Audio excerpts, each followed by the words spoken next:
तो कितना प्रॉब्लेम है आपला 25 प्रॉब्लेम चल रहा है, एब्जॉर्प्शन ऑफ कंपनी। ठीक है, तो स्टार्ट करते हैं। Nagpur company agreed acquire the business of Green Limited as on 31 March 2005। The summarised balance sheet of Green Limited on that date was as follows. उसके बाद बैलेंस शीट दी है।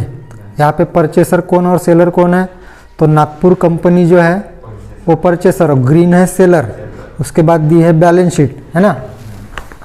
तो बैलेंस शीट के बाद क्या करेंगे अपन, बैलेंस शीट के बाद एडजस्टमेंट दी है, वो एडजस्टमेंट तीनों की तीनों एडजस्टमेंट पीसी के बारे में है, वो बाद में देखेंगे। उसके बाद है असेट का कैलकुलेशन करने के लिए उन्होंने एग्रीड वैल्यू दी है असेट की, तो इसलिए यहाँ पे लिखते हैं अपन, क्या लिखेंगे, calculation of net asset.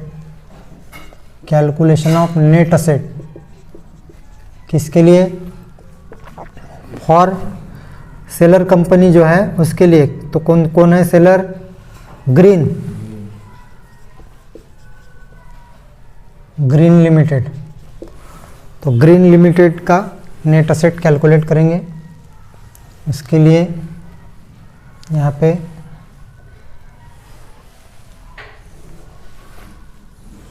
Accepted asset at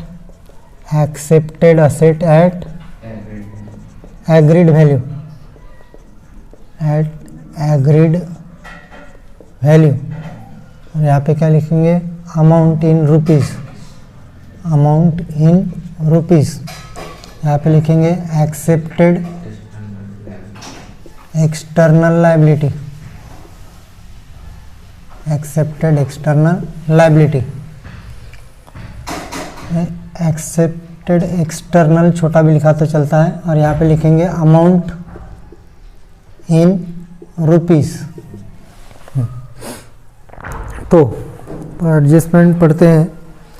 when comparing the agreed consideration the director of Nagpur company valued the land and building and plant ₹12 lakh. तो यहाँ पे लिखेंगे land building and plant at rupees कितना है, 12 लाख। तो land building and plant rupees कितना, 12 लाख। ठीक है, उसके बाद तो पहली एडजस्टमेंट दिखेगी आपको। पहले एडजस्टमेंट के हिसाब से अपन ने लैंड बिल्डिंग और प्लांट की वैल्यू लिखी। सेकंड में है दिया है दूसरा, the stock in trade at ₹1,42,000। ठीक है, बराबर है। The stock in trade at ₹1,42,000। तो यहाँ लिखेंगे stock in trade, stock in trade कितना, स्टॉक इन ट्रेड 1,42,000, 1,42,000। नेक्स्ट है डेटर। तो डेटर के बारे में क्या बोला गया है देखो, हाँ, debtor at their face value subject to N allowance of 5% to cover doubtful डेप्ट। तो कोई कोई क्या करता है कि डेटर पूरे के पूरे इधर लिखता है और उसका आरडीडी इधर लिखते हैं ना। तो अपन क्या करेंगे, डेटर में से ही माइनस आरडीडी करके शो कर देंगे क्या। तो डेटर का अमाउंट पहले बैलेंस शीट में देखो, क्वेश्चन के बैलेंस शीट में कितना है डेटर का, 36,000 है। कितना है, 36,000। उसमें से माइनस, उसमें एक मिनट मैं थोड़ा कैलकुलेटर ला लेता हूँ। ये कैलकुलेटर ला लिया, ठीक। तो डेटर में से माइनस क्या करेंगे अपन, डेटर में से माइनस करेंगे 5% बैड डेप्ट या आरडीडी के लिए। तो 36,000 माइनस 5% कितना होगा, 36,000 माइनस 5%। तो ये हो जाएगा 32,400, नहीं सॉरी 32,200 हो जाएगा, 200। तो उसके बाद द कॉस्ट ऑफ लिक्विडेशन, वो तो कॉस्ट ऑफ लिक्विडेशन बाद में देखेंगे है ना, तो वो कब काम में आएंगी अपनी कॉस्ट ऑफ लिक्विडेशन, जब अपन सेलर के बुक्स में जर्नल एंट्री और अकाउंट बनाएंगे तभी काम में आएगा, फिलहाल कुछ उसका काम नहीं। बाकी असेट्स और liability as per book value लेते हैं अपन, तो देखते हैं असेट में कौन सी है, गुडविल। तो बैलेंस शीट से गुडविल कभी लेते नहीं क्योंकि वो इंटेंजिबल असेट है। अगर एडजस्टमेंट में बोला गुडविल के बारे में तो ही लेते, अदरवाइज नहीं लेते। अगर नेट पेमेंट का प्रॉब्लम है अपना, अगर पीसी के बारे में पूरी इंफॉर्मेशन दी होंगी तो नेट असेट और पीसी में डिफरेंस आएगा, तो फिर गुडविल या कैपिटल रिजर्व ऑटोमेटिक क्रिएट होंगी। बैलेंस शीट से डायरेक्ट कभी लेना नहीं है। तो दूसरा लैंड बिल्डिंग हो चुका अपना, स्टॉक भी हो चुका, डेटर हो चुका। अब कैश बचा है तो कैश एज इट इज लेंगे अपन। कैश की मार्केट वैल्यू या एग्रीड वैल्यू नहीं रहती, कैश जितना बैलेंस रहता वहाँ पे बुक वैल्यू उतनी ही कैश की वैल्यू रहती। कितना है कैश देखो, 56,000, ठीक है। उसके बाद इधर आएंगे अपन एक्सटर्नल लायबिलिटी की तरफ। तो एक्सटर्नल लायबिलिटी यहाँ पे दो है, एक तो डिबेंचर है और दूसरा क्रेडिटर है। लेकिन देखो डिबेंचर पे थर्ड नंबर की एडजस्टमेंट है, हाँ? तो थर्ड नंबर के एडजस्टमेंट भी वो डिबेंचर इशू कर रहा है ना। तो पीसी में इशू कर रहा है डिबेंचर, तो वो कब आएगा, पीसी के कैलकुलेशन के वक्त आएगा। तो इसलिए अपने को डिबेंचर एक्सटर्नल लायबिलिटी में नहीं लेना है ना। तो बचता है सिर्फ यहाँ पे क्रेडिटर। क्रेडिटर एक ही एक्सटर्नल लायबिलिटी है, तो क्रेडिटर्स लिखेंगे यहाँ पे और उसकी अमाउंट है 20,000। क्रेडिटर की कितनी अमाउंट है, 20,000। तो ये अपना एक्सेप्टेड एसेट और एक्सटर्नल लायबिलिटी हो गई। अपन कैलकुलेट करके डिफरेंस से बैलेंसिंग फिगर से फाइंड आउट करेंगे। यहाँ पे नेट असेट क्या फाइंड आउट करेंगे, नेट असेट्स। तो यहाँ पे 12 लाख प्लस 1,42,000 प्लस 34,200 प्लस 56,000, इसकी टोटल हो रही है अपनी 14,32,200। उसमें से माइनस करते हैं अपन 20,000, तो डिफरेंस आ रहा है 14,12,200। ये हो गई अपनी नेट असेट और टोटल इक्वल दिखा देंगे 14,32,200। तो ये अपना नेट असेट का कैलकुलेशन हो गया, ठीक है। अब करते हैं कैलकुलेशन अपन पीसी का, नहीं क्या। तो यहाँ पे लिखेंगे calculation of PC, calculation of PC. ये भी किसके लिए, for green limited, for green Limited. तो अभी पीसी के बारे में एडजस्टमेंट एक एक पढ़ते हैं। देखो पहली एडजस्टमेंट है ना, तो क्या बोल रहे हैं पहले एडजस्टमेंट में, a cash payment equivalent to ₹2.50 for every share of ₹10 in Green Limited, नहीं क्या। तो कैश पेमेंट कर रहे हैं वो, तो नंबर 1 में लिखेंगे अपन कैश।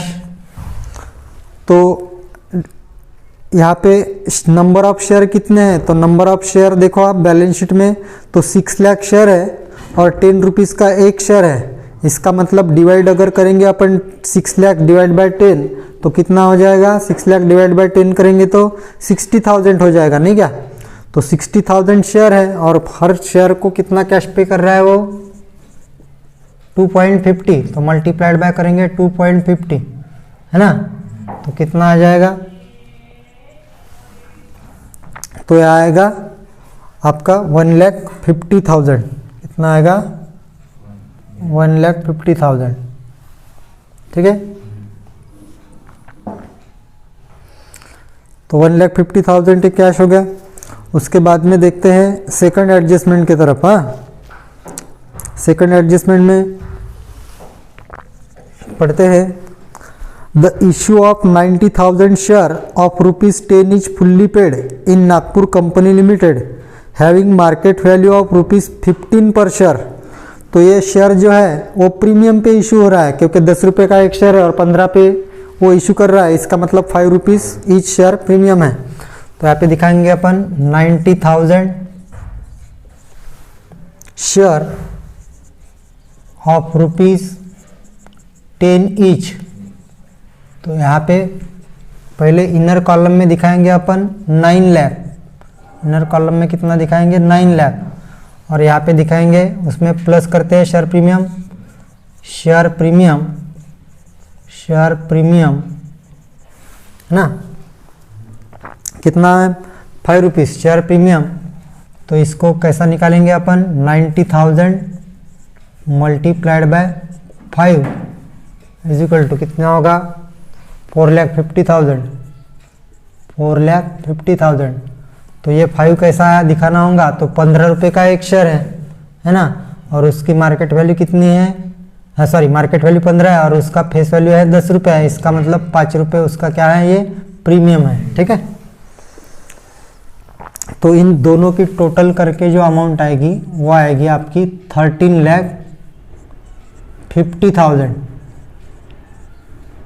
ठीक है, 13,50,000। उसके बाद थर्ड नंबर की एडजस्टमेंट पढ़ते हैं अपन। तो थर्ड नंबर में है 5% debenture in Green Limited are to be paid at 20% premium by issuing 6% debenture of Nagpur company limited. यानी ग्रीन के डिबेंचर जो है 5% रेट के है, लेकिन उसको क्या परसेंट रेट के डिबेंचर इशू कर रही है कंपनी, वो नागपुर लिमिटेड वो 6% रेट के डिबेंचर इशू कर रही है, लेकिन यहाँ पे प्रीमियम पे इशू करना है। तो अपन लिखेंगे 6% डिबेंचर, 6% डिबेंचर, लेकिन प्रीमियम पे इशू कर रही है और प्रीमियम है उसका 20%। तो इस वजह से क्या करेंगे अपन, यहाँ पे देखो 1 लाख रुपीज़ के डिबेंचर है ना, कितना है 1 लाख रुपीज़, और प्रीमियम कितना दे रहे हैं अपन 20% प्रीमियम पे दे रहे हैं। तो इसका मतलब क्या हो जाएगा, ये 1,20,000 हो जाएगा, 1,20,000। तो पीसी के बारे में पूरी एडजस्टमेंट फिनिश हो चुकी है अपनी। तो यहाँ पे अभी अपन टोटल करेंगे, क्या करेंगे अभी यहाँ पे अपन टोटल करेंगे। तो टोटल देखो कितनी आ रही है, यहाँ पे टोटल 13, 14 और एक 15 और एक 16,20,000, यानी 16,20,000 टोटल आएगी। ठीक है, 16,20,000 ये हो गया अपना टोटल पीसी। टोटल पीसी के बाद क्या करते हैं अपन, ये नेट पेमेंट मेथड है, क्योंकि नेट असेट बेस नहीं है पीसी का, तो पीसी में और नेट असेट में डिफरेंस है। तो यहाँ पे देखते हैं कि पीसी ज़्यादा है या कम, तो पीसी क्या है ज़्यादा है, तो कैसा सेंटेंस लिखेंगे यहाँ पे, PC is more than, PC is more than net asset, PC is more than net asset, therefore इसलिए क्या होगा, अभी गुडविल क्रिएट होगा आपका। तो goodwill is equal to 16 lakh, मतलब फार्मूला लिख लेंगे यहाँ पे, net asset sorry PC minus net asset, PC minus net asset, PC मतलब परचेस कंसिडरेशन। तो कितना है 16,20,000 माइनस 14,12,200 बराबर कितना होगा, देखो 2,07,800 शो हो रहा है यहाँ पे। एक बार माइनस करके देख लेते हैं अपन भी, है ना। 16,20,000 माइनस 14,12,200 इज इक्वल टू 2,07,800, सही है ना। तो अपनी वर्किंग नोट कंप्लीट हो गई। अभी क्या करते हैं अपन, जर्नल एंट्री किसके बुक में, पहले तो सेलर के बुक में करेंगे अपन पहले, है ना। उसके बाद करेंगे अपन परचेसर के बुक में, नहीं तो सेलर के बुक्स में जर्नल एंट्री के बाद अकाउंट भी बना लेंगे सेलर के बुक में। तो यहाँ पे लिखो जर्नल एंट्रीज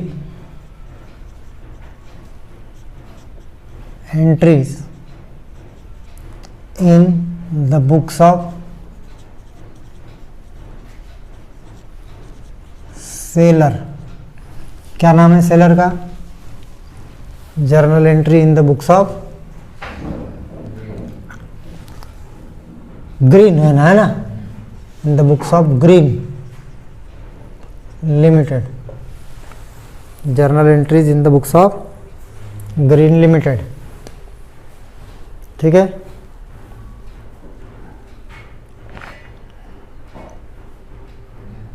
ठीक है, करेंगे स्टार्ट। तो ये उसका रूलिंग रहेगा।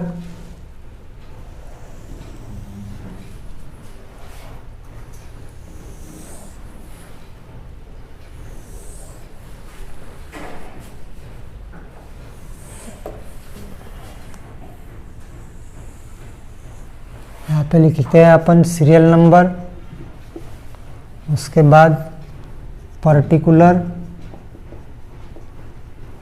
यहाँ पे अमाउंट रहेगी वो डेबिट वाली अमाउंट रहेगी। यहाँ पे अमाउंट इन रुपीज़, यहाँ पे रहेगी आपकी credit amount, amount in rupees,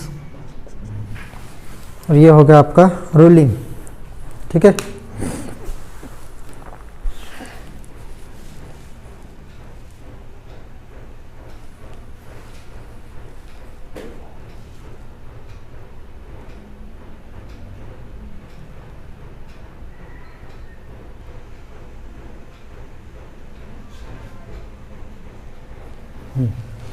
तो जर्नल एंट्री फर्स्ट, पहली जर्नल एंट्री है ना। तो कैसी एंट्री होगी? पहले by realisation account debit to, by realisation account debit to, sorry realisation नहीं होगा, एक मिनट, हाँ बराबर ही है ना। रियलाइजेशन के डेबिट में ही भेजेंगे ना अपन असेट, सेलर के बुक में एंट्री कर रहे हैं तो रियलाइजेशन अकाउंट डेबिट, ये डेबिट वाली अमाउंट फिलहाल लिखो मत, अभी बैलेंस शीट में देखो असेट अपने को ट्रांसफर करना पड़ता है। कहाँ पे? रियलाइजेशन के डेबिट में। तो कौन सी एसेट है देखो, और आप एंट्री करते वक्त आपको क्या करना है? एंट्री करते वक्त आपको ये बैलेंस शीट से एंट्री करना है। कहाँ से एंट्री करना है? बैलेंस शीट से। बैलेंस शीट से जो भी असेट है ये वाली, ये असेट अपने को ट्रांसफर करना है रियलाइजेशन अकाउंट पे, और फिक्टिशियस असेट होगी तो उसको ट्रांसफर करना है शेयर होल्डर अकाउंट पे। तो देखते हैं फिक्टिशियस असेट यहाँ पे एक भी नहीं है, तो पूरी असेट आपकी रियलाइजेशन के डेबिट में जाएगी, इसलिए रियलाइजेशन अकाउंट डेबिट। और टू गुडविल अकाउंट, कौन सा account? Goodwill account. To amount बाद में लिखते हैं, to land building and plant account, to land building and plant account. उसके बाद है to stock in trade account, to stock in trade account. उसके बाद टू डेटर अकाउंट,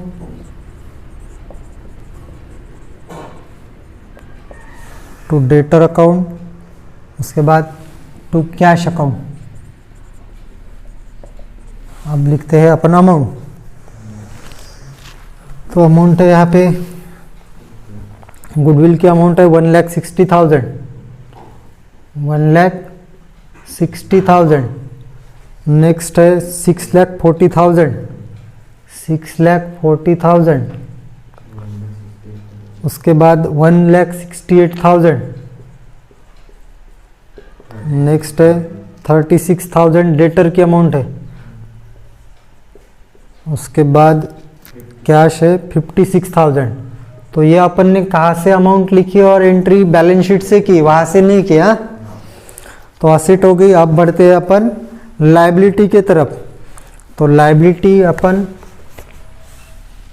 लिखने के पहले इसका एडजस्टमेंट है, सॉरी एंट्री का नरेशन लिखेंगे। तो नरेशन में क्या रहेगा, being above assets transfer to realisation account. ठीक है, तो ये अपना नरेशन हो गया। उसके बाद हो रियलाइजेशन अकाउंट डेबिट कितना होगा टोटल, तो यहाँ पे 10 लाख रुपीज़ होगा टोटल। कितना होगा, 10 लाख रुपीज़। देखते हैं एक बार करके, वैसे होगा ही क्योंकि यहाँ पे बैलेंस शीट में देखो, बैलेंस शीट में टोटल ऑलरेडी 10 लाख रुपीज़ है। देखिए क्या, तो बैलेंस शीट में 10 लाख रुपीज़ टोटल है, तो वहाँ पे भी कितना होगा, 10 लाख होगा। उसके बाद सेकंड एंट्री पे आते हैं अपन।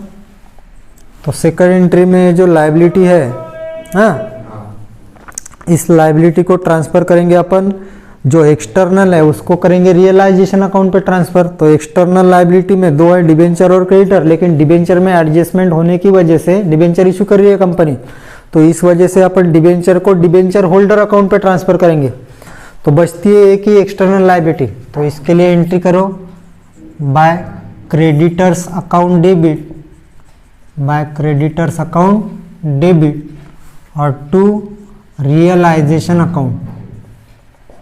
तो क्रेडिटर की कितनी अमाउंट है, 20,000, जो कि अपन ने इसको बुक वैल्यू पे ही एक्सेप्ट किया है, एग्रीड वैल्यू नहीं देने की वजह से, है ना, 20,000।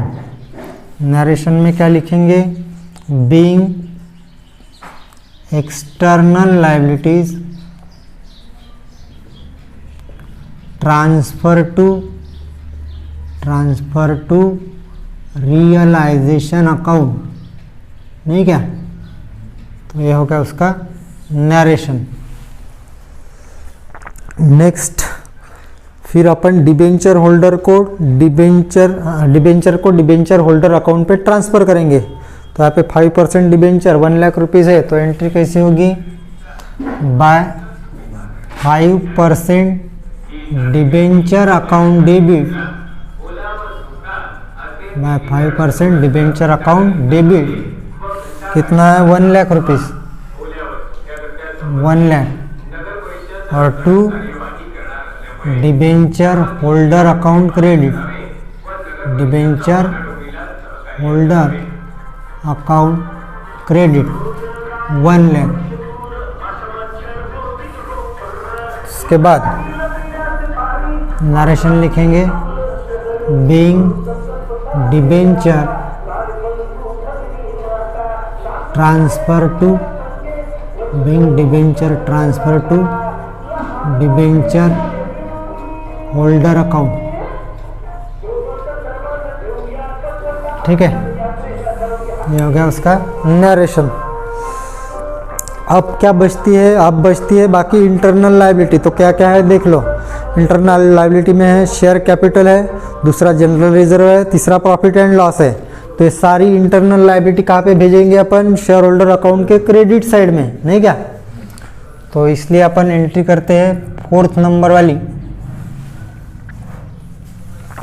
क्या करेंगे, 4th नंबर वाली एंट्री में बाय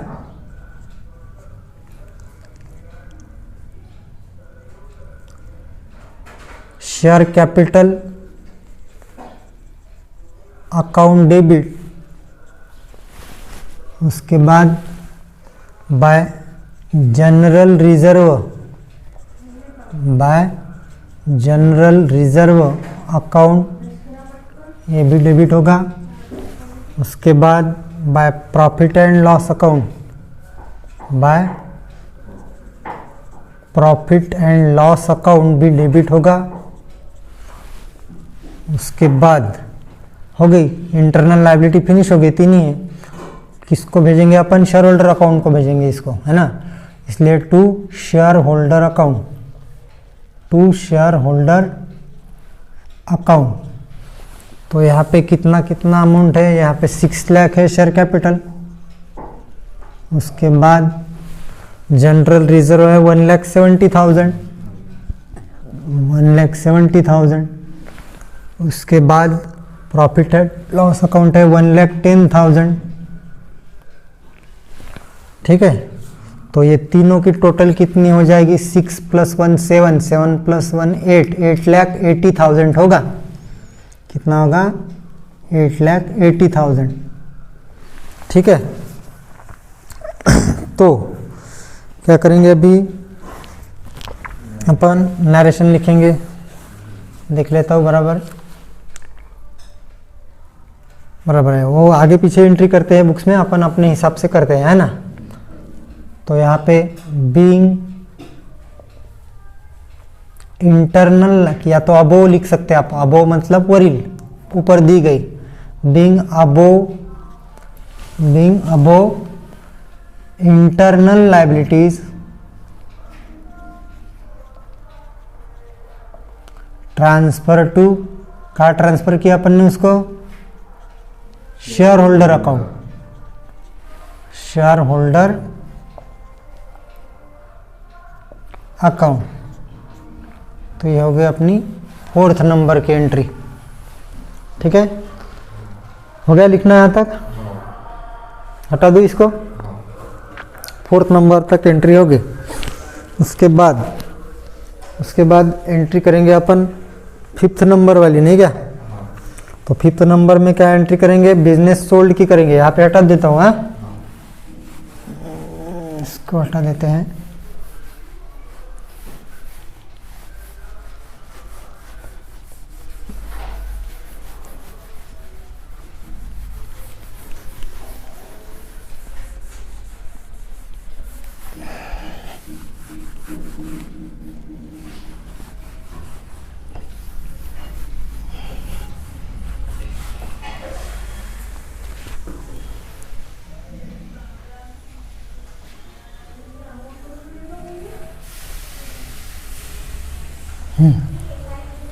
तो 5th नंबर बराबर है क्या? 5th चल रहा है क्या? तो अभी करेंगे एंट्री अपन बिजनेस सोल्ड की। तो बिजनेस सोल्ड की एंट्री करते वक्त क्या करते हैं अपन? परचेसर का अकाउंट डेबिट करेंगे और टू रियलाइजेशन अकाउंट क्रेडिट। ठीक है, तो परचेसर कौन है? देख लो बुक में एक बार, नागपुर कंपनी लिमिटेड है ना। तो यहाँ पे लिखेंगे by Nagpur company limited account debit और टू रियलाइजेशन अकाउंट क्रेडिट, और टू रियलाइजेशन अकाउंट क्रेडिट करेंगे। तो ये एंट्री हमेशा होती है बिजनेस सोल्ड की पीसी के अमाउंट से। तो पीसी कितना है देखो? 16,20,000 है, 16,20,000। तो एंट्री होगी आपकी 16,20,000 से 16,20,000। ठीक है, नरेशन लिखेंगे बीइंग बिजनेस सोल्ड टू, किसको बेचा अपन ने? Nagpur company limited. Being business sold to Nagpur company limited. अब बिजनेस सोल्ड के बाद क्या करेंगे अपन? पीसी रिसीट की एंट्री करेंगे। क्या की एंट्री करेंगे? पीसी रिसीट की। ये तो बुक अभी रख देता हूँ क्योंकि बैलेंस शीट का काम हो गया। अब पीसी रिसीट की 6वीं एंट्री होगी। तो पीसी में जो मिल रहा है उसको अपन डेबिट करते हैं ना। तो पीसी में क्या क्या मिल रहा है? एक तो कैश मिल रही है, शेयर मिल रहे हैं प्रीमियम के साथ में मिल रहे हैं। तो भी अपन एंट्री डायरेक्ट 13,50,000 से करेंगे, है ना, क्योंकि सेलर के बुक्स में शेयर कैपिटल और शेयर प्रीमियम सेपरेट नहीं दिखाया जाता। Share of this company direct पूरा ये अमाउंट दिखाते। प्रीमियम पे चल रहे या डिस्काउंट पे, प्रीमियम या डिस्काउंट की एंट्री सेपरेट, कैपिटल की सेपरेट कहाँ पे दिखाते हैं? परचेसर के बुक में दिखाते हैं, यहाँ पे नहीं दिखाते। तो यहाँ पे उसके बाद मिल रहा है डिबेंचर, यानी तीनों चीजें क्या हो रही है? डेबिट व्हाट कम्स इन के हिसाब से डेबिट होगी, है ना, रियल का रूल लगेगा उसको। और देने वाले का अकाउंट क्रेडिट। तो कौन दे रहा है अपने को पीसी? ये नागपुर कंपनी लिमिटेड दे रही है, तो वो क्रेडिट द गिवर, पर्सनल का रूल लगेगा। तो एंट्री कैसी होगी? By cash oblique bank account debit, by cash oblique bank account debit होगा। उसके बाद बाय यहाँ पे कैश ऑब्लिक बैंक ऐसा लिख लो, अकाउंट डेबिट होगा। उसके बाद शेयर, तो बाय शेयर ऑफ, कंपनी का नाम नहीं ला पड़ता किस कंपनी से शेयर आ रहे करके, हाँ, तो by share of Nagpur, by share of Nagpur company limited account भी डेबिट होगा। उसके बाद बाय कितना परसेंट, 6% डिबेंचर भी है, देखो यहाँ पे 6% डिबेंचर है ना, तो यहाँ पे लिखते वक्त क्या लिखेंगे, by 6% debenture of, by 6% debenture of Nagpur company limited account, ये पूरा डेबिट हो जाएगा तीनों। कौन से अमाउंट से होगा, तो ये होगा कैश तुम्हारा 1,50,000 से। उसके बाद होगा 13,50,000 से, 13,50,000, और उसके बाद डेबिट होगा 1,20,000 से डिबेंचर, 1,20,000, और यहाँ पे क्रेडिट क्या हो जाएगा, तो क्रेडिट द गिवर, मतलब to Nagpur company limited account credit, to Nagpur company limited account credit हो जाएगा। तो ये कितने से होगा, ये होगा टोटल मतलब 16,20,000 से, 16,20,000। तो ये होगी अपनी पीसी रिसीव्ड की एंट्री। नरेशन में लिखेंगे being PC received, being PC received from Nagpur company limited, तो ये पीसी रिसीव्ड की एंट्री होगी। उसके बाद नंबर 7, पीसी रिसीव्ड के बाद क्या है कि अपने को एक एडजस्टमेंट दी है। देखो कौन सी एडजस्टमेंट दी है अपने को, एडजस्टमेंट में पढ़ता हूँ मैं, हाँ आप भी देखो।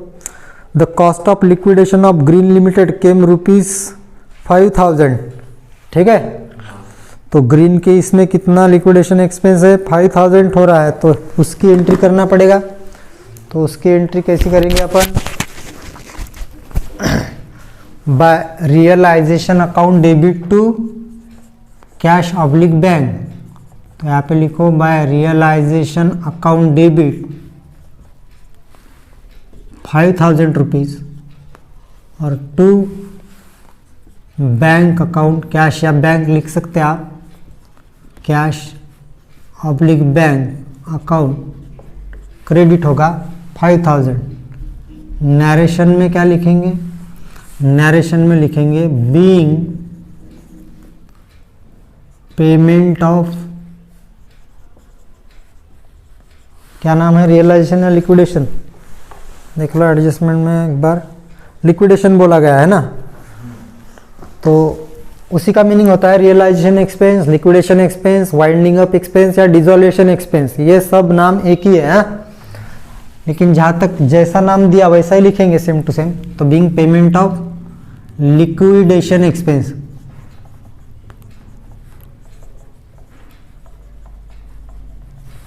Payment of liquidation expenses.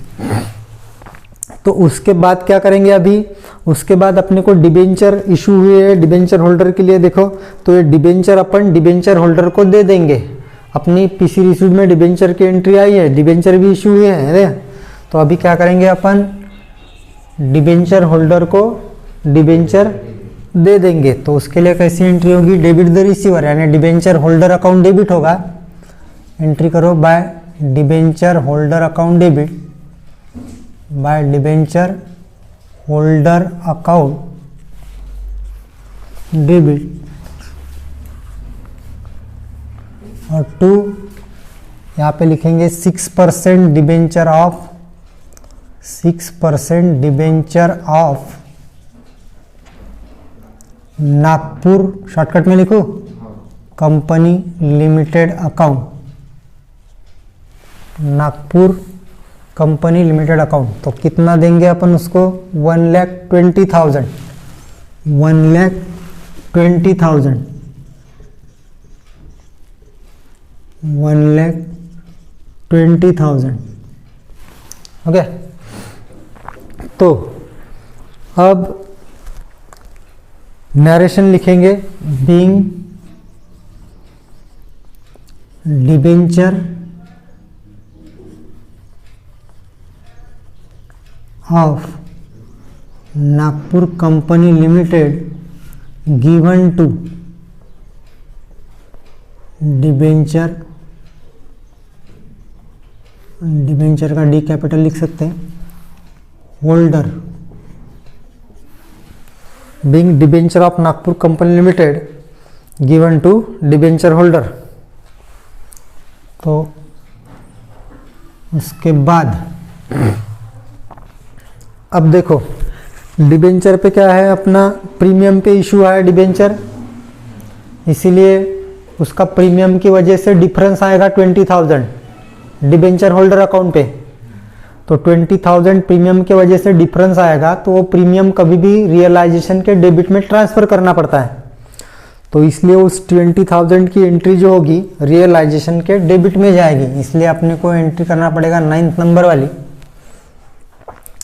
Bye realisation account debit, by realisation account debit और to debenture holder account, debenture holders account. कितना? 20,000, 20,000। नरेशन लिखेंगे, बीइंग, यहाँ पे प्रीमियम बोलने की वजह अपन डिफरेंस बोलेंगे, तो डिफरेंस दिखा देता हूँ। जैसा देखो यहाँ पे अपन ने डिबेंचर लायबिलिटी से यहाँ पे भेजे थे, तो 1 लाख के डिबेंचर भेजे थे, है ना, यह डिबेंचर होल्डर अकाउंट है, समझो। और अपन ने अब जो डिबेंचर होल्डर को डिबेंचर दिए, है ना, तो डिबेंचर होल्डर को डिबेंचर दिए तो क्या हुआ, डिबेंचर होल्डर अकाउंट डेबिट हुआ है, देखो कितना, 1,20,000, है ना। तो डिफरेंस कौन सी साइड आएगा, डिबेंचर का होल्डर का डिफरेंस क्रेडिट साइड में आएगा। ये डिफरेंस क्यों आया है, क्योंकि इसमें प्रीमियम 1 लाख के डिबेंचर थे सेलर कंपनी के, लेकिन देते वक्त अपन ने यहाँ पे प्रीमियम पे इशू किया, मतलब +20%, नहीं क्या, तो इस वजह से यहाँ पे 1,20,000 आया। तो डिफरेंस कौन से साइड में आएगा, डिफरेंस प्रीमियम की वजह से क्रेडिट साइड में आएगा। ये डिफरेंस अपने को रियलाइजेशन के डेबिट में भेजना पड़ता है, इसलिए एंट्री ऐसी हुई है, by realisation account debit to debenture holder account, है ना। तो नरेशन में अपन कैसा बोलेंगे, being premium on debenture account transfer to realisation account, ऐसा भी बोल सकते हैं, या तो इसको डिफरेंस भी बोल सकते हैं। तो अपन डिफरेंस बोला तो अच्छा रहेगा, फिर चाहे प्रीमियम पे इशू हो चाहे फिर वो डिस्काउंट पे इशू हो, है ना, क्योंकि इधर आएगा डिस्काउंट पे आया तो डिफरेंस रियलाइजेशन के क्रेडिट में आएगा। तो इसलिए अपन नरेशन में प्रीमियम या डिस्काउंट बोलने की बजाय, आपको याद नहीं रहेगा तो डिफरेंस से आप लिख सकते हो उसका नाम, इसलिए लिखता हूं मैं, being difference on debenture holder account, being difference on debenture holders account transfer to realisation account. ठीक है, ये हो गया आपका। इंक थोड़ी डाल देता हूँ मैं, इंक थोड़ा इसमें प्रिंट आ रहा है,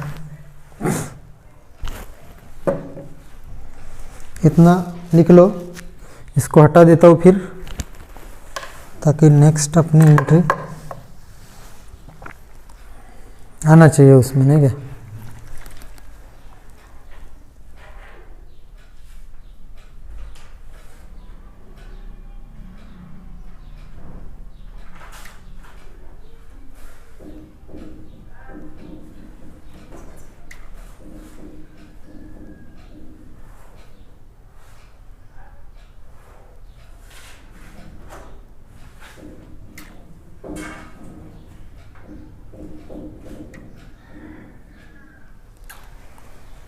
हो गया, लिखना हो गया उतना, हटा दो उसको।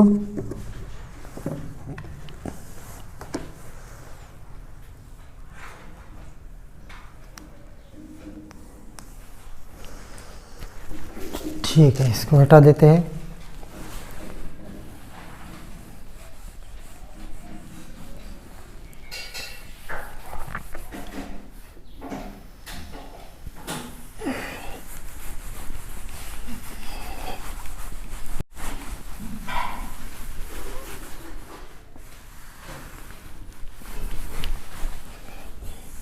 कौन सा नंबर चल रहा है अभी फिलहाल?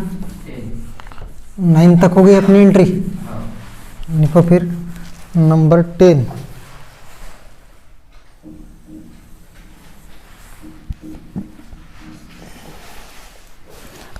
नंबर 10। अब क्या करेंगे अपन? अब रियलाइजेशन अकाउंट पे प्रॉफिट हुआ या लॉस हुआ देखेंगे। तो आप मुझे शुरू से बताओ, रियलाइजेशन पे प्रॉफिट लॉस कैसा निकालते हैं अपन? तो रियलाइजेशन पे प्रॉफिट लॉस निकालते हैं अपन, यहाँ पे देखो, जैसा कि ये अपना रियलाइजेशन अकाउंट है ना, तो इसमें फर्स्ट एंट्री में क्या हुआ है? Realisation account debit. तो कितने अमाउंट से डेबिट हुआ है? 10 लाख से, तो यहाँ पे 10 लाख रुपीस। उसके बाद सेकंड एंट्री में रियलाइजेशन अकाउंट क्या हुआ है? क्रेडिट। कितने अमाउंट से? 20,000, 20,000। उसके बाद नेक्स्ट एंट्री में डेबिट क्रेडिट हुआ है क्या? नहीं हुआ है ना। उसके बाद देखो और डेबिट क्रेडिट हुआ है क्या नेक्स्ट एंट्री में, ऐसा देखते रहो। और कौन सी एंट्री में आ रहा है अभी? पांचवी एंट्री में आ रहा है। तो पांचवी एंट्री में डेबिट है या क्रेडिट है? क्रेडिट। कितने अमाउंट से क्रेडिट है? 16,20,000, 16,20,000 से क्रेडिट है ना। उसके बाद में फिर डेबिट है, कितने अमाउंट से? 5,000 से। लिक्विडेशन एक्सपेंस होगा नहीं क्या? 5,000। उसके बाद में फिर डेबिट है 20,000, वो प्रीमियम की वजह से डिबेंचर होल्डर का। तो ये 20,000 से फिर डेबिट हुआ है। उसके बाद कुछ नहीं हुआ है ना। तो देखो, ये मैं हर बता सकता हूँ क्या है। तो ये एसेट को अपन ने ट्रांसफर किया था रियलाइजेशन के डेबिट में। उसके बाद ये 20,000 अपन ने एक्सटर्नल लायबिलिटी को ट्रांसफर किया था। उसके बाद में अपन ने बिजनेस सोल्ड की एंट्री की थी, तो ये 16,20,000 से क्रेडिट हुआ था।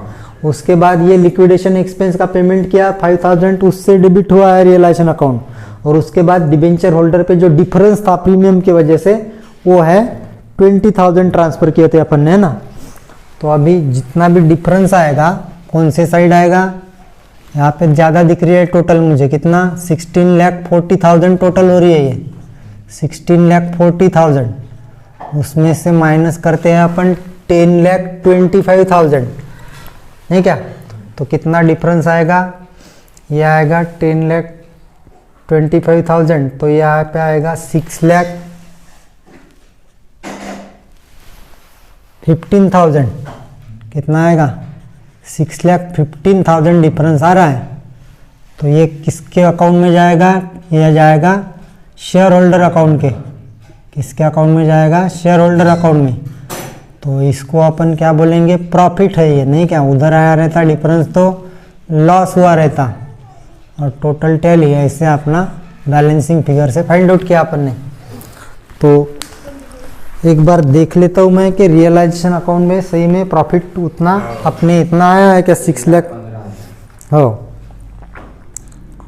तो 6,15,000 सही है। देखो, realisation account debit to share holder 6,15,000 सही है। तो क्या करेंगे अपन? Entry by realisation account debit by realisation account debit, है ना। और 2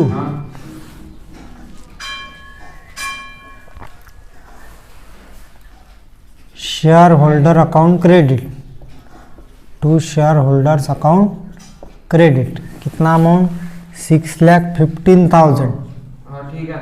6,15,000 से टैली होगा। नरेशन बीइंग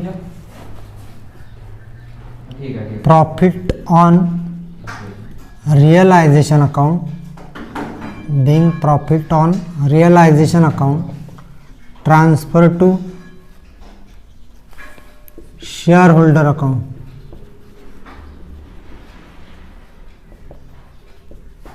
ठीक है। उसके बाद नंबर 11, तो इसको हटा दो, इसको हटा देता हूँ।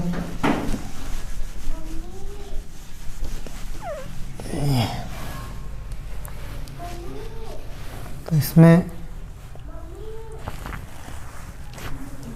नेक्स्ट नंबर 11,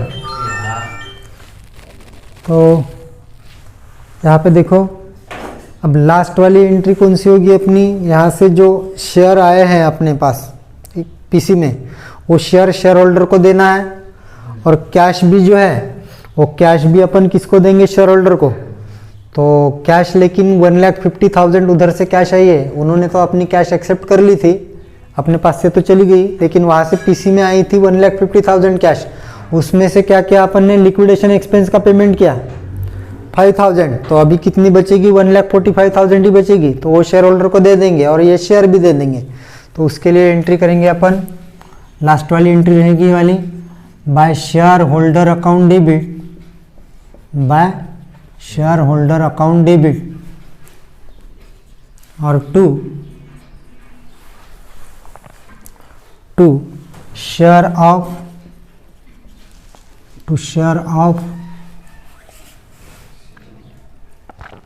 कौन सा, नागपुर कंपनी लिमिटेड अकाउंट, और to cash oblique bank account, है ना। तो शेयर कितना देंगे अपन, 13,50,000, देखो यहाँ पे है ना, 13,50,000 के शेयर देंगे। और उसके बाद कैश कितनी बचेगी बोला मैंने, यहाँ पे 1,50,000 कैश आई है अपने पास, है ना, लेकिन उसमें से कितना पेमेंट किया अपन ने लिक्विडेशन एक्सपेंस का, उसका पेमेंट किया अपन ने 5,000, तो कितना बचेगा अपने पास, 1,45,000 बचेगा ओनली। देख लेंगे अपन यहाँ पे इन्होंने कितना पेमेंट किया है, बराबर 1,45,000। देखो यहाँ पे उन्होंने भी कितना पेमेंट किया है, 1,45,000, क्योंकि 5,000 जो है ये वाला, ये अपन ने 5,000 क्या किया है, पेमेंट किया है वाइंडिंग अप या लिक्विडेशन एक्सपेंस का, इसलिए यहाँ पे 1,50,000 माइनस, ये नहीं शो किया तो भी चलता है, हाँ, माइनस 5,000, तो कितना पेमेंट करेंगे, 1,45,000। तो टोटल कितना होगा, 14,95,000 होगा। कितना होगा, 14,95,000। तो नरेशन लिखते हैं अभी अपन, बीइंग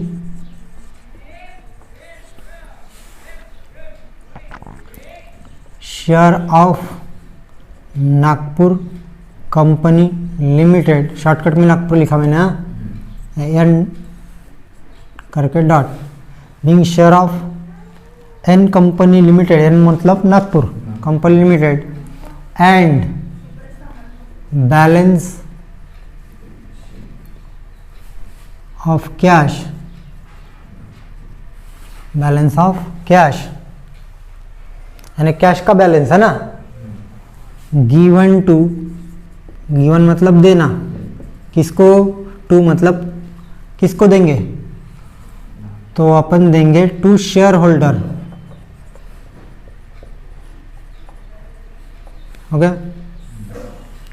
तो यहाँ पे जर्नल एंट्री अपनी फिनिश होती है, ठीक है।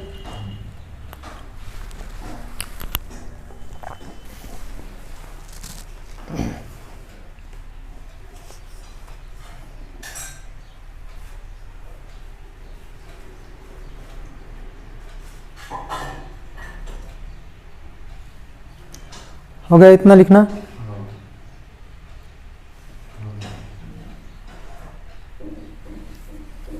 चलो आगे। तो उसके बाद अपने को करना है रियलाइजेशन अकाउंट और शेयर होल्डर अकाउंट।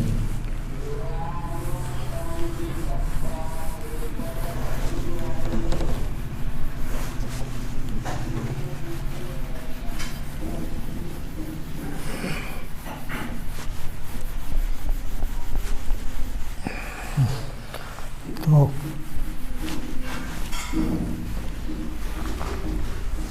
यहाँ पे बनाएंगे अभी रियलाइजेशन अकाउंट, नहीं क्या, realisation account. In the books लिखने की जरूरत नहीं, क्योंकि ऊपर जर्नल एंट्री के पास अपने इन द बुक्स ऑफ लिख लिया, तो उसी के बुक्स में जर्नल एंट्री भी है और उसकी बुक में अकाउंट ही है ना।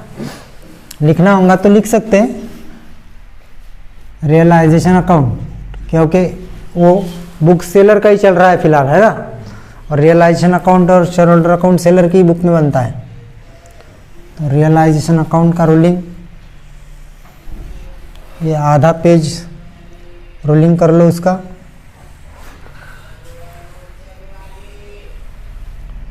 और उसके बाद बनाएंगे अपन कौन सा account, share holder account, share holder account.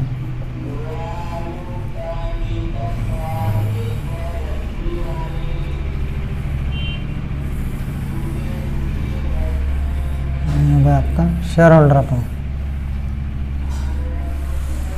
ठीक है।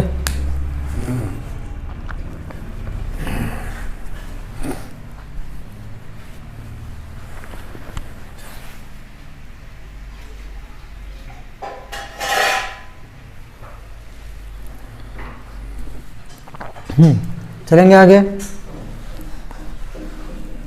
तो यहाँ पे कोई भी अकाउंट का लेफ्ट हैंड साइड डेबिट और राइट हैंड साइड क्या होता है, क्रेडिट। उसके बाद यहाँ पे लिखते हैं अपन पर्टिकुलर अमाउंट इन रुपीस, और यहाँ पे लिखते हैं पर्टिकुलर अमाउंट इन रुपीस। यहाँ पे भी पर्टिकुलर और अमाउंट इन रुपीस। उसके बाद पर्टिकुलर और अमाउंट इन रुपीस, ठीक है। ये रुपीस ऐसा रहता है, रुपीस का सिंबल। तो स्टार्ट करेंगे। तो देखो क्वेश्चन के बैलेंस शीट में से देखेंगे अपन। क्वेश्चन के बैलेंस शीट में आओ यहाँ पे, और जो भी असेट बैलेंस शीट में है वहाँ पे एक भी फिक्टिशियस असेट नहीं है। हाँ, सारी की सारी रियल या इंटेंजिबल असेट है। गुडविल एक इंटेंजिबल असेट है, तो सारी असेट अपन रियलाइजेशन के डेबिट में ट्रांसफर करेंगे। फिक्टिशियस असेट होती तो शेयर होल्डर में जाती, लेकिन नहीं है, तो यहाँ पे करेंगे। देखो टू गुडविल अकाउंट, तो गुडविल अकाउंट कितना 1 लाख। उसके बाद to land building and plant account, to land building and plant account कितना 6,40,000। ये वर्किंग नोट में से करते क्या अपन एंट्री, नहीं, ये बैलेंस शीट से करते हैं, है ना, क्वेश्चन के बैलेंस शीट में से, क्योंकि एग्रीड वैल्यू पे नहीं ट्रांसफर करता है, रियलाइजेशन अकाउंट पे बुक वैल्यू पे ट्रांसफर होती है सारी assets. To stock in trade account, to stock in trade account कितना 1,68,000, 1,68,000। नेक्स्ट टू डेटर अकाउंट, और उसके बाद टू कैश अकाउंट है। तो देखो डेटर अकाउंट कितना है अमाउंट 36,000 और कैश है 56,000। 36,000 एंड कैश इज 56,000। तो यह अपनी असेट ट्रांसफर होगी। उसके बाद अपन लायबिलिटी की तरफ आते हैं, और लायबिलिटी में क्रेडिटर को ट्रांसफर करते हैं रियलाइजेशन के क्रेडिट में। तो इसलिए यहाँ पे by creditor account external liability को ट्रांसफर करते हैं ना। तो एक ही है क्रेडिटर अकाउंट, कितना है अमाउंट 20,000। और उसके बाद में डिबेंचर होल्डर अकाउंट के ट्रांसफर करते हैं, लेकिन डिबेंचर अकाउंट बनाने के लिए उन्होंने बोला ही नहीं है, इसलिए क्या करेंगे अपन, अभी जो इंटरनल लायबिलिटी बचती है वो इंटरनल लायबिलिटी सारी की सारी शेयर होल्डर अकाउंट के डेबिट में ट्रांसफर करेंगे। डिबेंचर नहीं दिखेगा, क्योंकि डिबेंचर होल्डर अकाउंट में ट्रांसफर करेंगे, लेकिन वो बनाने के लिए बोला नहीं है। तो अभी यहाँ पे करेंगे अपन ट्रांसफ़र, क्या करेंगे, internal liability share holder account में, शेयर होल्डर अकाउंट के क्रेडिट में ट्रांसफ़र होती है वो, है ना, इसलिए एंट्री कैसी होगी, शेयर होल्डर अकाउंट के क्रेडिट साइड में by share capital account, by share capital account, उसके बाद by general reserve account, by general reserve account, उसके बाद by profit and loss account. अभी अमाउंट देखते हैं कितना कितना है, नहीं क्या, तो शेयर कैपिटल का अमाउंट जो है वो 6 लाख है, उसके बाद जनरल रिजर्व का 1,70,000, then profit and loss amounting to rupees 1,10,000। तो अपनी इंटरनल लायबिलिटी ट्रांसफर की एंट्री कंप्लीट हो गई। अब बुक को रख देता हूँ फिलहाल मैं इधर। अब उसके बाद क्या करते हैं अपन, बिजनेस सोल्ड। तो बिजनेस सोल्ड के लिए एंट्री कैसी होती है, बाय परचेसर कंपनी का अकाउंट डेबिट और टू रियलाइजेशन अकाउंट क्रेडिट। तो परचेसर कौन है यहाँ पे, डेबिट द रिसीवर, अपना बिजनेस जो परचेस कर रहा है, तो यह है नागपुर कंपनी लिमिटेड। तो एंट्री कैसी होगी, डेबिट द रिसीवर के हिसाब से Nagpur company limited account debit होगा और टू रियलाइजेशन अकाउंट क्रेडिट होगा। इसलिए रियलाइजेशन अकाउंट के क्रेडिट साइड में क्या लिखेंगे अपन, by Nagpur company limited account. और ये एंट्री हमेशा कौन से अमाउंट से होगी, बिजनेस सोल्ड की पीसी के अमाउंट से। तो पीसी है अपना 16,20,000, 16,20,000। उसके बाद क्या होगा, उसके बाद होगा पीसी रिसीव्ड की एंट्री, लेकिन ये बिल्कुल यहाँ पे नहीं दिखेगी। क्यों, क्योंकि पीसी में जो आ रहा है उसको डेबिट करेंगे, तो ये सब आ रहा है पीसी में, तो ये अकाउंट ही नहीं बनाया, ना कैश बनाया, ना कैश ऑब्लिक बैंक, कुछ भी बोलो, कैश बोला है बैंक, वो बनाया नहीं, बनाती नहीं अपन। और शेयर होल्डर के लिए शेयर आए हैं, तो शेयर भी नहीं बनाया अपन ने, शेयर अकाउंट बनाया क्या, शेयर होल्डर बनाया, लेकिन share of Nagpur company limited बनाया क्या, share of Nagpur company limited नहीं बनाया, तो वो भी एंट्री नहीं दिखेगी। और उसके बाद डिबेंचर ऑफ नागपुर कंपनी भी नहीं बनाया, तो वो भी नहीं दिखेगी। तो ये सब डेबिट हो रहा है, देने वाले का अकाउंट क्रेडिट, तो दे कौन रहा है, नागपुर कंपनी, तो नागपुर कंपनी भी नहीं बनाया, तो एंट्री नहीं दिखेगी यहाँ पे। उसके बाद पीसी रिसीव्ड के बाद क्या हुआ, अपन ने लिक्विडेशन एक्सपेंस का पेमेंट किया, है ना। तो पेमेंट ऑफ लिक्विडेशन एक्सपेंस के लिए एंट्री कैसी होती है, by realisation account debit to cash oblique bank. तो यहाँ पे लिखेंगे to cash oblique bank account, है ना। समझने के लिए लिखना होगा आपको, तो लिख सकते हो ब्रैकेट में, ये चीज़ है कौन सी आपकी, लिक्विडेशन एक्सपेंस। कितना था याद होगा आपको, तो देखो 5,000 था, बराबर है क्या, इसकी एंट्री, है ना। उसकी दूसरी एंट्री नहीं दिखेगी क्योंकि कैश बैंक बनाया नहीं अपन ने। उसके बाद इस रियलाइजेशन पे एक एंट्री आई थी जो प्रीमियम की है ना, अपन ने जर्नल एंट्री कर ली है। तो प्रीमियम के वजह से जो डिबेंचर होल्डर में डिफरेंस आया था, तो रियलाइजेशन के डेबिट में भेज जाता है ना। तो इस वजह से एंट्री कैसी होगी, वो रियलाइजेशन अकाउंट डेबिट में to debenture holder account, to debenture holder account. कितना डिफरेंस था, 20,000, अगर याद होगा आपको तो यहाँ पे लिख सकते हैं आप कि ये प्रीमियम था। क्या था, प्रीमियम काय पे, ऑन डिबेंचर, है ना। 20,000 डिफरेंस बोला था अपन ने उसको। उसके बाद क्या करेंगे अपन, ये डिफरेंस निकालेंगे रियलाइजेशन अकाउंट पे कितना आता है। तो इसके पहले भी अपन ने प्रॉफिट लॉस की एंट्री कर ली है, तो प्रॉफिट आया था, है ना। कितना प्रॉफिट आया था, 17,40,000 यहाँ की टोटल है ना। और यहाँ पे डिफरेंस निकाल के देखो आप कितना आ रहा है, तो उतना ही आएगा जितना जर्नल एंट्री में प्रॉफिट आया है अपना, है ना। To share holder account, balancing figure से फाइंड आउट होगी आपकी एंट्री। और यहाँ पे प्रॉफिट आया था, तो देख लो उतना ही प्रॉफिट आता है क्या, 16,40,000 टोटल आएगी ना। यहाँ पे कितनी आएगी, 16,40,000। यहाँ पे भी 16,40,000 टोटल आने के लिए कितना डिफरेंस आ रहा है, तो देखो मैं भी कैलकुलेट करता हूँ।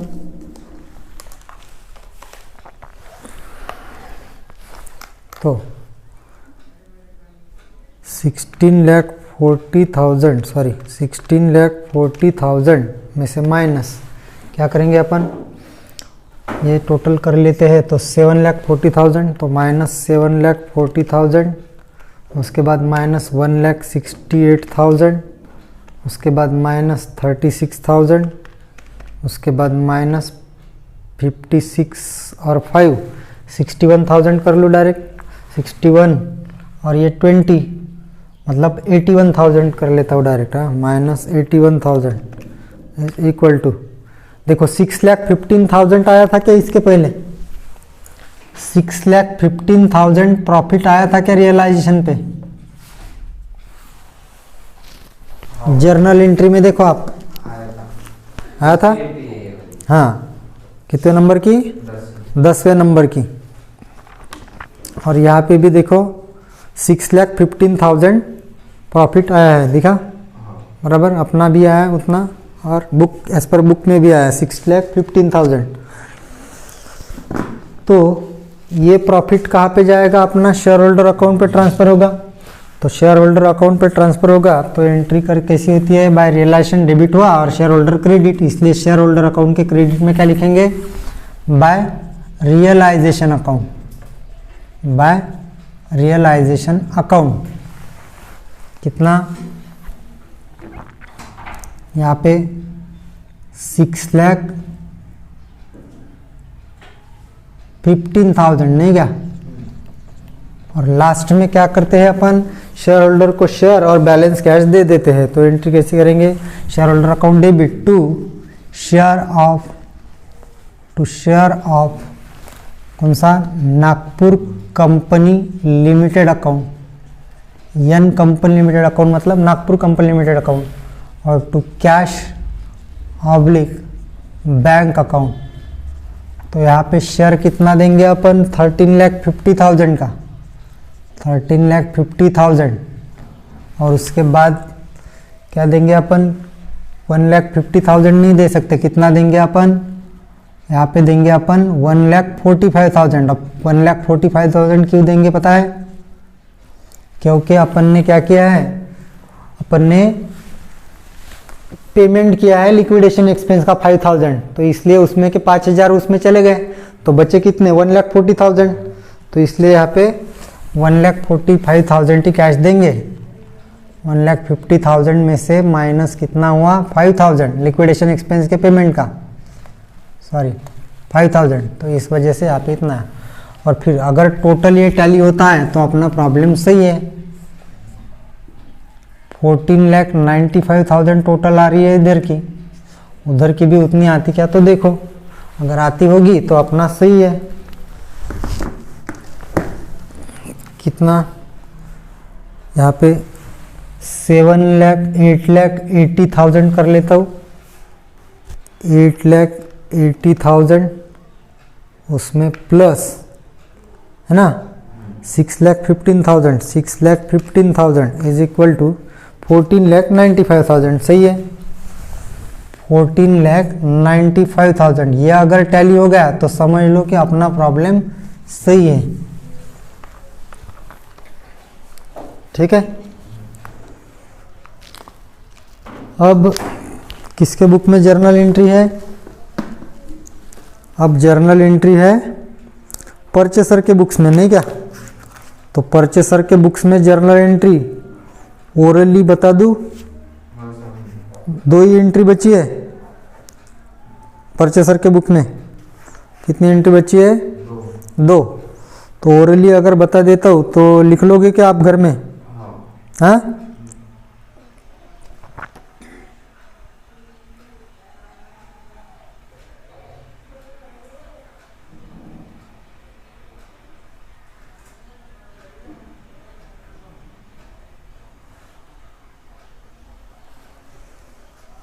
हो गया इतना, हटा दो इसको, हाँ हटा दो, देखो इसको हटा देता हूँ। हाँ, सिर्फ 2 ही एंट्री होने वाली है। ओरली बता देता हूँ।